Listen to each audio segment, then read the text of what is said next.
Halo, Assalamualaikum warahmatullahi wabarakatuh.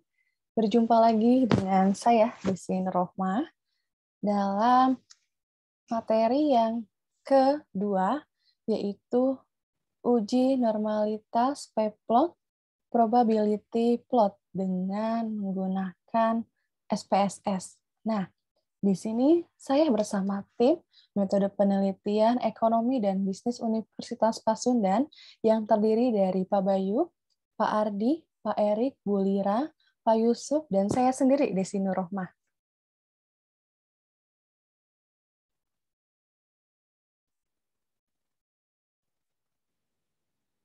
Dan perlu Anda ketahui bahwa uji normalitas adalah syarat untuk melakukan sebelum uji regresi. Lalu konsep dasar yang perlu kita pahami dalam uji normalitas plot ini, di mana uji normalitas bertujuan untuk menguji apakah nilai residual pada model regresi berdistribusi normal atau tidak. Jadi poin pentingnya adalah apabila nilai residu berdistribusi normal atau tidak.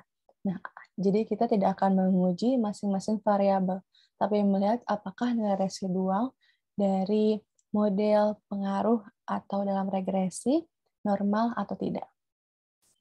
Selanjutnya, dasar pengambilan keputusan dalam uji normalitas P-plot ini. Yang pertama, data dikatakan terdistribusi normal jika data atau titik menyebar di sekitar garis diagonal dan mengikuti arah garis diagonal. Lalu, sebaiknya data dikatakan tidak terdistribusi normal jika data atau titik-titik menyebar jauh dari arah garis atau tidak mengikuti diagonal.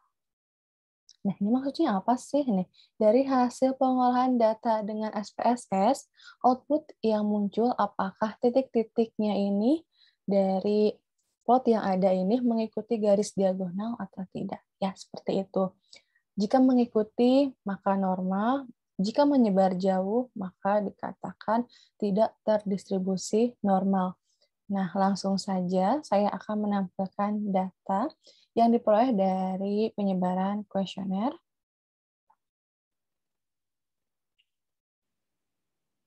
Di sini terlihat itu adalah data dari hasil kuesioner terhadap 30 responden ya di sini.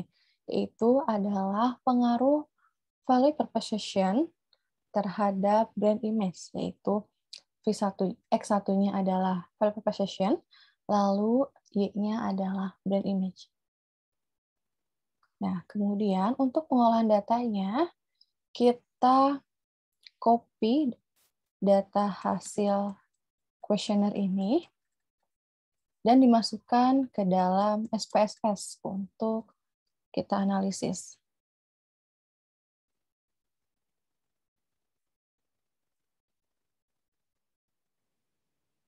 Di sini terlihat data view dan variable view dari SPSS. Nah, dari data kuesioner yang telah kita copy, lalu kita paste di dalam data view.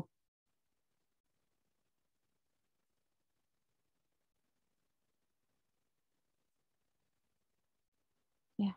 Kemudian kita rapikan data, variable view. Nah, di sini kita bisa menginput variabel. Nah, yang di baris pertama saya akan input adalah X. Lalu pada kolom nama atau name di baris kedua, saya akan input variabel Y.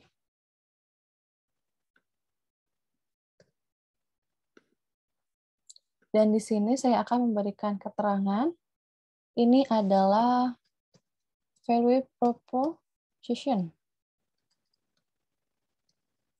Kemudian variabel Y adalah brand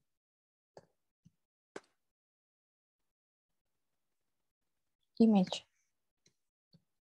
dari perusahaan tersebut. Nah, sisanya ini default saja.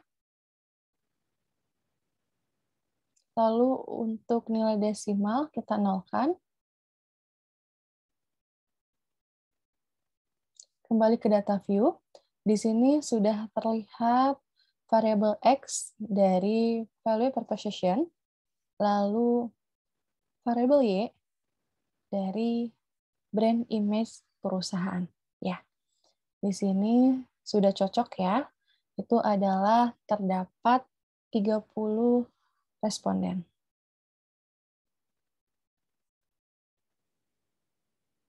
Lalu, analisis selanjutnya adalah dari menu bar di atas pada SPSS, saya klik menu Analyze, lalu saya klik regresi, kemudian klik linear. Ya.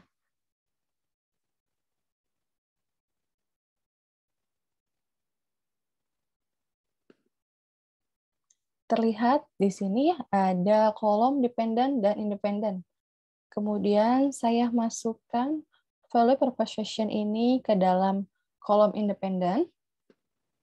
Lalu saya masukkan variabel Y ini atau brand image ke dalam dependent.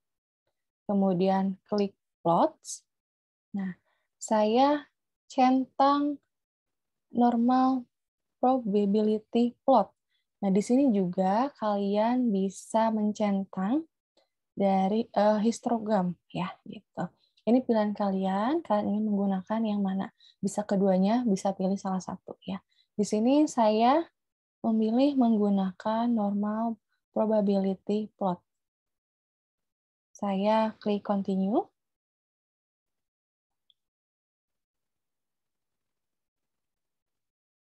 Ini saya share agar terlihat ya. Nah, di sini sudah terlihat ya. Di sini jika kalian ingin melihat histogramnya, kalian tinggal klik histogram, uji normalitas dengan cara melihat histogram, kalian klik histogram. Nah, di sini saya akan menganalisis uji normalitas menggunakan normal probability plot, sehingga saya mengklik dari ini, normal probability plot ya. Lalu klik continue.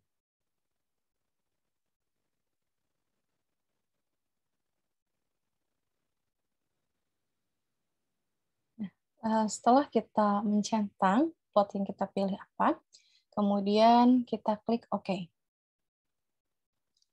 Nah, di sini nanti akan terlihat muncul output hasilnya seperti apa. Mari kita tampilkan. Ya, di sini terlihat hasil dari outputnya. Itu regresi. Nah, di sini kita fokus pada chart.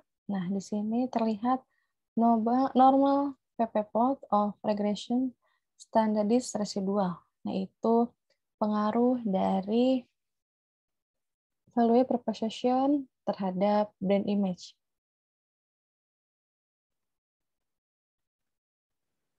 Dari output chart ini, nah kita melihat nilai residunya ini yaitu pengaruh tersebut normal apa tidak ya. Nah, jika kita lihat titik-titik ini adalah mengikuti garis diagonalnya. Seperti ini, sehingga kita dapat simpulkan bahwa data ini terdistribusi normal, sehingga uji regresi dapat dilakukan. Seperti halnya dasar pengambilan keputusan pada uji normalitas ini. Dikatakan jika terdistribusi normal, jika data menyebar di sekitar garis diagonal. Nah, ini terlihat kan mengikuti ya. Nah, baik untuk uji normalitas plot, caranya seperti ini. Nah, kalian bisa mencobanya dengan data yang ini, yang kalian lihat di contoh, yang sudah saya tampilkan, atau kalian menggunakan data kalian sendiri, atau bahkan penelitian kalian sendiri, ya. Gitu. Terima kasih, semoga bermanfaat.